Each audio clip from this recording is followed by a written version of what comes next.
康熙皇帝一生儿女众多，他在位61年，共生育35个儿子，20个女儿，总计55个子女。但古代医疗条件有限，即使顶级皇家医护也难保周全。35个儿子中，竟有15个早早夭折，真正活到成年的只有20个儿子。这20人分成2大阵营，一边是参与夺嫡的9位皇子，另一边是远离储位之争的11位皇子。接下来就按年龄段逐一细说，先讲那9位争位皇子，再说那11位安分守己的皇子。他们的结局很多都出人意料。第一位，皇长子胤禛，他是康熙20个儿子中年龄最大的老大，生母是康熙初期4大妃之一的惠妃纳兰氏。因为庶出，康熙很早就册立嫡妻孝成人皇后赫舍里氏所生的皇次子胤凤为太子。胤恳虽是长子，却与储君之位无缘。长大后，他始终觊觎弟弟胤禩的太子之位，两人在9子争储初期斗得最狠。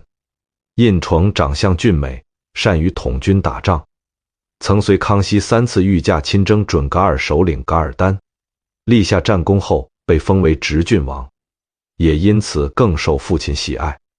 他经常在康熙面前构陷胤雄，加之胤雄的确日益骄纵，最终导致了康熙第1次废太子。一废太子期间，胤禛以为机会来了，急于表现自己，甚至请康熙杀掉废太子胤绥，结果触怒康熙。后来康熙又查出他镇眼胤询，还雇佣武林高手张明德行刺，这更让康熙震怒。但康熙不忍杀子，下旨夺爵，将他终身监禁于直郡王府。被圈禁后，胤禛彻底放飞自我，开启了疯狂造人模式。他不能出门，每天只能和陪他一起圈禁的妻妾在房里做床上体操。从康熙47年圈禁，一直到雍正12年去世，终年63岁，整整被关了26年。圈禁之前，他生了9个子女，圈禁期间又生了20个子女。由此可见，胤等被软禁后的生活其实相当滋润。整体来看，他虽然被关了26年，但结局还算不错。第二位，皇次子胤绥，他是康熙的嫡子，生母是原配孝成人皇后赫舍里氏。因是嫡子，加上皇后因生他难产而死，康熙在他出生不久就册立为太子。康熙怜悯他自幼丧母，对他极其溺爱纵容，甚至允许他以太子身份享受皇帝的部分礼仪待遇。可这份溺爱反而毁了胤琼，让他日益骄纵不法，还形成了一股强大的政治势力，直接威胁到康熙的皇权。最终胤储2次被废，彻底圈禁。康熙51年2次被废后，他被关押在咸安宫，和妻妾一起圈禁了12年，直到雍正2年去世，终年51岁。圈禁期间，他又生育了10个子女，可见待遇还算不错。死后还被雍正宽恕，追封为礼亲王。放在整个中国历史里看，他也算是结局比较好的废太子之一。第三位，皇三子胤祉，生母是康熙初期4大妃之一的容妃马家氏。他曾随康熙御驾亲征噶尔丹，还负责组织名儒修撰古代科技类图书，能武能文，堪称康熙诸子中最为文武双全的皇子，所以也比较受喜爱，被封为承亲王。但胤祉为人阴沉，很有城府，表面看似无心政治，其实暗中一直在图谋储位。胤禛2次被废后，他开始沉不住气，认为老大老二都倒了，按顺序也该轮到自己。于是在王府中以皇储自居，这让雍正后来知道了他的野心，埋下了猜忌的根源。雍正继位后，对胤祉十分提防。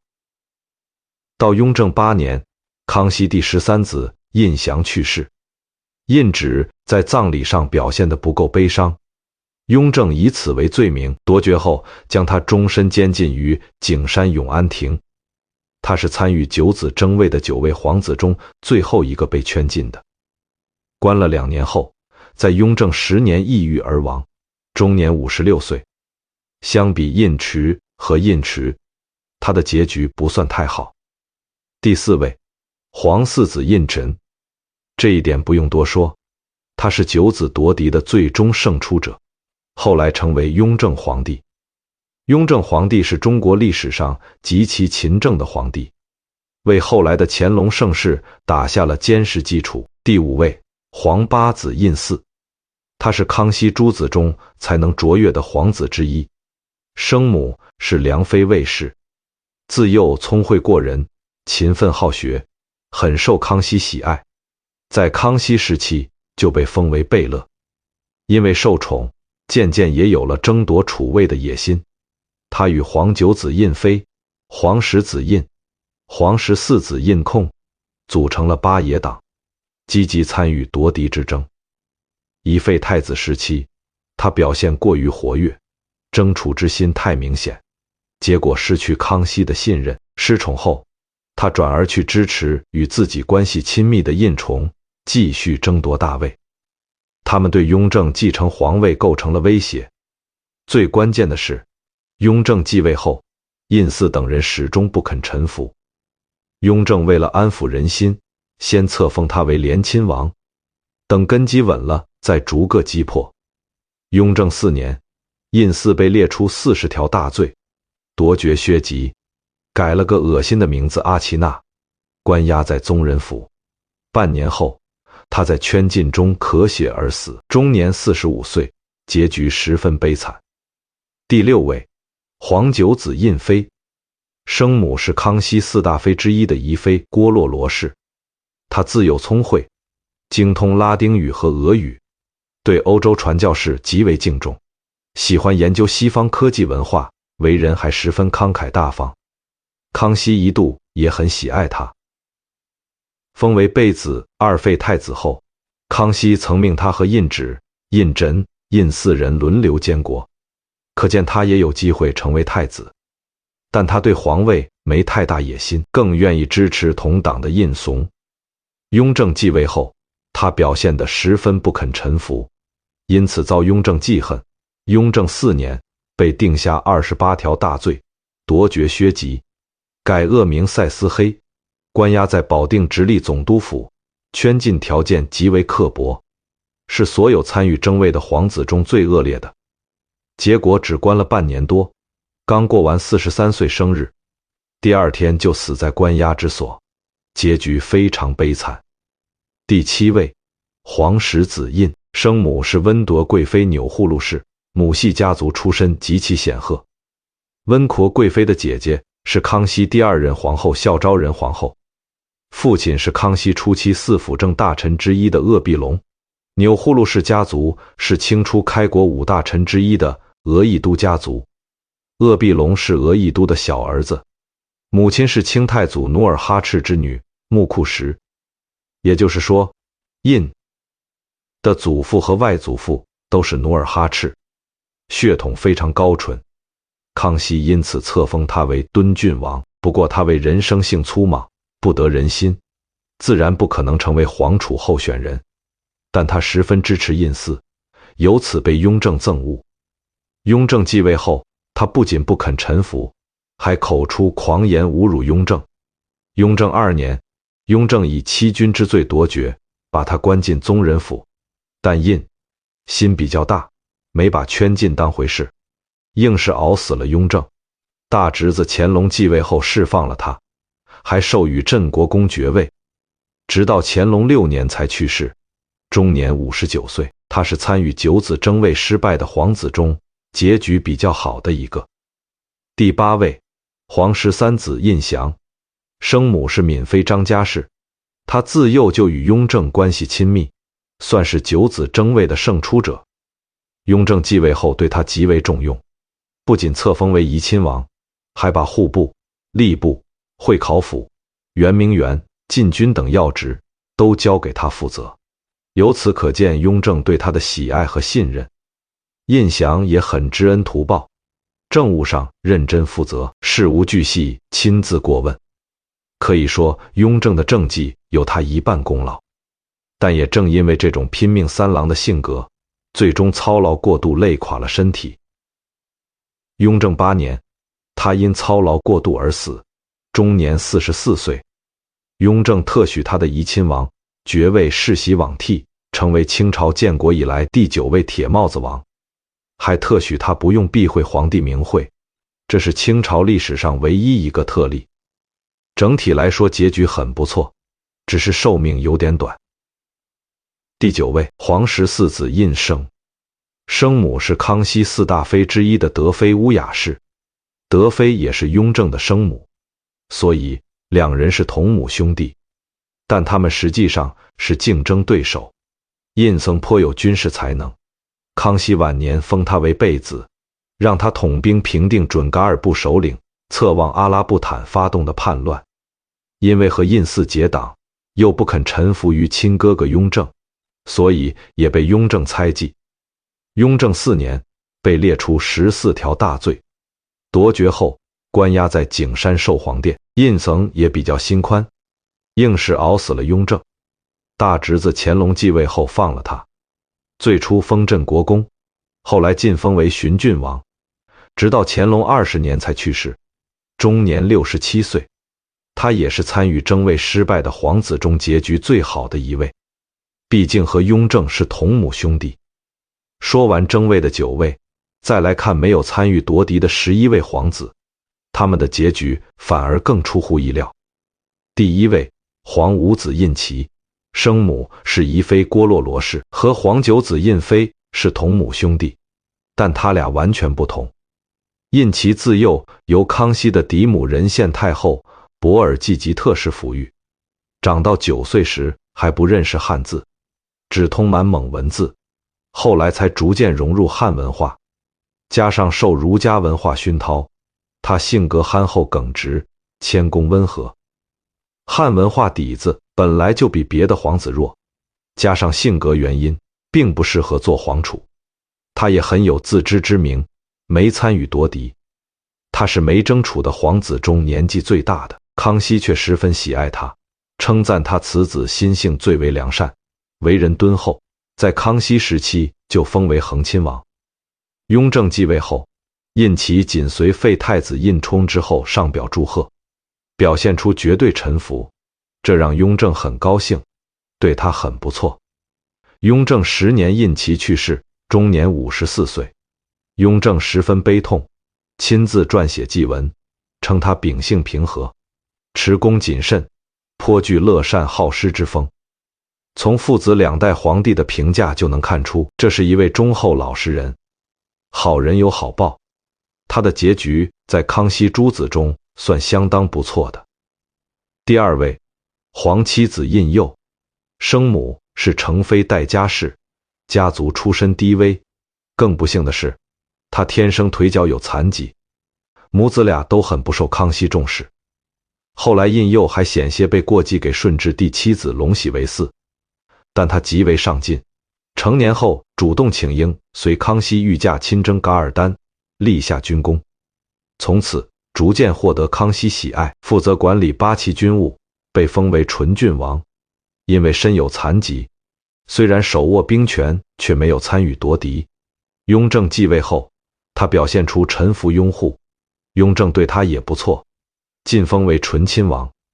雍正8年因病去世，终年50岁。雍正也亲自撰写祭文，称他尽谨小心，安分守己，他的结局也算不错。第3位，皇12子胤妃，生母是定妃万留哈氏，出身低微，康熙不太重视。胤妃出生不久就被交给祖母太皇太后孝庄的心腹丫鬟苏麻剌姑抚育。苏麻剌姑历经太宗、顺治、康熙3朝，阅历极深，亲眼看过太多皇室倾轧事件，加上崇信佛教，在他的影响下，胤妃自幼就没有太大野心，后来逐渐远离政坛，没有参与皇位之争。苏麻剌姑去世后，胤妃为他披麻戴孝守灵，被康熙认为是至诚至孝之人，特意封为贝子。雍正继位后，胤妃表示臣服拥护，雍正晋封他为吕郡王。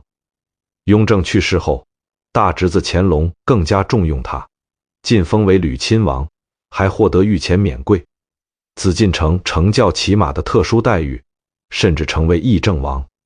乾隆初期外出巡幸时，胤妃通常留守京城监国，叔侄关系非常好，胤妃受到极高礼遇。乾隆28年去世，享年78岁，是康熙诸子中最长寿的。他的生母定妃也活了97岁，是清朝最长寿的妃嫔。胤妃可算是康熙诸子中结局最好的一位。第4位，皇十五子胤妃，生母是密妃王氏，但她从小被雍正的生母德妃抚养长大。然而她和雍正感情并不深，反而和年纪相仿的皇14子胤琛感情深厚。加上他的嫡福晋瓜尔佳氏是胤琛太子妃的亲妹妹，所以与胤煦、胤群关系都比较亲密，这也让他比较受雍正猜忌。很长时间里他都没有被封爵，直到雍正收拾完胤祀一党，确认他没有参与，才给了爵位。但雍正也不重用他，只派他去给康熙守灵。后来他身体越来越差，雍正才召回京城，晋封为余郡王。不过他在雍正9年就去世了，年仅39岁。整体来看，结局不算太好。第5位，皇16子胤禄，生母也是密妃王氏，和15子胤妃是同母兄弟，但同母不同命。胤禄是雍正最信任喜爱的弟弟之一，早在康熙时期他就被过继给康熙的堂兄庄亲王博果夺为嗣。庄亲王爵位是世袭罔替的铁帽子王，所以很早就有了铁帽子王爵位。因为已被过继出去，自动失去皇位继承权，不可能去争夺皇位，这也是雍正信任器重他的原因。雍正临终前曾密令16弟胤禄和17弟胤礼以及大学士张廷玉、鄂尔泰为辅政大臣，辅佐青年乾隆。乾隆继位后，胤禄获得御前免贵待遇，但随着胤礼最先去世，张廷玉和鄂尔泰年迈，乾隆担心胤禄一人独掌大权威胁皇权，于是借着废太子胤中长子洪熙逆案牵连胤禄，罢免了他的辅政大臣职务。此后胤禄成了富贵闲散的王爷终老。乾隆32年去世，享年73岁。他在康熙诸子中结局非常不错。第6位，皇17子胤礼，生母是秦妃陈氏，他自幼师从清代才子沈德潜，青少年时期最新诗词书画，很少参与政治活动，自然没有参与夺嫡。雍正继位后十分欣赏他的才华，晋封为果郡王，并委以重任。胤礼不负期望，办事认真负责，很有操守和品行，越发受到雍正喜爱信任。后来晋升为果亲王。他和胤祥、胤禄并列为雍正最信任的3个弟弟之一。雍正临终时任命他为辅政大臣，还叮嘱乾隆要善待他，不要让他操劳过度损伤身体。乾隆继位后特许他御前免贵待遇，不用每日上朝，可在王府中处理朝政。但他还是因为办事过于认真负责，最终在乾隆3年因操劳过度而死，年仅41岁。整体来看结局比较好，就是寿命有点短。第7位，皇20子胤禕，生母是襄平高氏，他是康熙的老来子，生母家族出身低微，没资格参与夺嫡。雍正继位后也没打击他，成年后被雍正封为贝勒，派他去接替身体不好的胤妃给康熙守灵，但胤禕不想去，装病推辞，结果触怒雍正，直接贬为辅国公。后来乾隆继位才恢复了他的贝勒爵位，不过又给他派了一个守灵任务，这回是给雍正守灵。有了上次的教训，他只能乖乖去守灵。此后一直为雍正守灵，直到去世。乾隆20年去世，终年50岁。结局算是还可以。第8位，皇21子胤喜，生母是西嫔陈氏，他和乾隆同岁，仅比乾隆大7个月，是康熙的老来子，没资格争储。